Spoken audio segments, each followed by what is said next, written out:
اسی طرح سے بعض لوگ بیت الخلاء میں بیٹھ کے بات کرتے ہیں فون پہ. آپ خاص طور سے مسجدوں میں آپ دیکھیں بیت الخلاء اندر سے آواز آ رہی ہے، بھائی کس سے بات کر رہا ہے اندر؟ معلوم پڑا اندر سے باہر سے بات کر رہا ہے وہ. تو اس بزنس کی ڈیل ہے، بہت امپورٹنٹ ہے. میں ایسا یہاں بیٹھا ہوں، میں اندر ہوں، تھوڑی دیر سے میں باہر آ رہا ہوں، بات کرتا ہوں. تو بعض اوقات اس طرح بیت الخلاء میں اس حالت میں بیٹھ کے بات کرنا صحیح نہیں ہے. اللہ کے نبی صلی اللہ علیہ وسلم نے اس سے منع کیا ہے.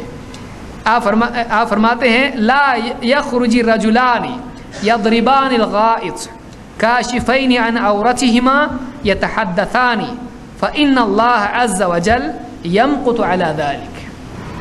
دو آدمی جب یعنی پاخانے کے لیے بیٹھے ہوں اور اپنی یعنی چھپانے کی جگہ کھول کے بیٹھے ہوں اور ایسے وقت میں دونوں باتیں کریں تو اللہ تعالیٰ اس کو سخت ناپسند کرتا ہے. اس حالت پر بات کرنا گاؤں دیہات میں ہوتا ہے ایسا، دونوں بازو جگری دوست ہیں، بیٹھ کے دونوں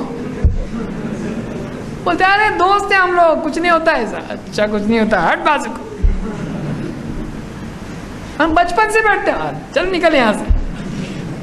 ایسا بیٹھ سکتے ہیں، ایک دوسرے کی شرمگاہ کو آدمی دیکھ سکتا ہے اور اس پہ بیٹھ کے یعنی آدمی اس حالت میں بات کرے، یہ اسلام نے پسند نہیں کیا ہے.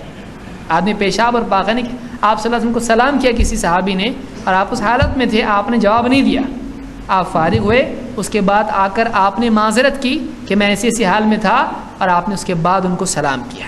ایک روایت میں آپ نے تیمم کر کے سلام کا جواب دیا، ایک روایت میں آپ نے وضو کر کے ان کو جواب دیا اور کہا کہ میں نے ناپسند کیا کہ میں ایسی حالت میں تم کو جواب دوں جس میں میں طہر میں نہیں ہوں، علی غیر طہر.